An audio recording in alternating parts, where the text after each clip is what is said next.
আজকে রান্না করবো আমি আলু দিয়ে, কাঁচকলা দিয়ে, ডালের বড়া দিয়ে তরকারি। বড়াগুলো আমি করে নিয়েছি, আর যে মশলা দিয়ে আলুগুলো কষিয়ে নিচ্ছি, কষানো হয়ে যাচ্ছে। এবং আমি বড়াগুলো করে রেখেছি সুন্দর করে। এই যে কাঁচকলা কেটে রেখেছি, এখন আমি কাঁচকলাটা দিয়ে দেবো। দিয়ে দিলাম কাঁচা কলা, দিয়ে ভালো করে দিয়ে তারপর গরম জল দিয়েছি, গরম জলটা দিয়ে দেবো।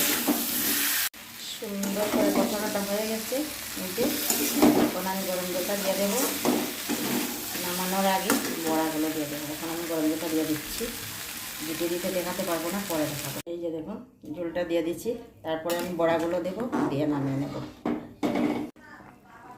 এই যে বন্ধু, আমার তরকারিটা হয়ে গেছে, এখন আমি নামিয়ে নেব।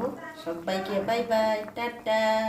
ভালো লাগলে লাইক কমেন্ট করবেন, সাবস্ক্রাইব করবেন, পাশে থাকবেন। আমি এত সুন্দর করে ভিডিও করতে পারি না, একা একা করি তো, আর যেরকম মনে লয় সেরকমই করে ফেলি। কি করব বুঝতেও পারি না, এডিট করতে পারি না বন্ধুরা। আমি একটা আম্মু, আমার পাশে অবশ্যই আপনারা থাকবেন। নমস্কার সবাইকে।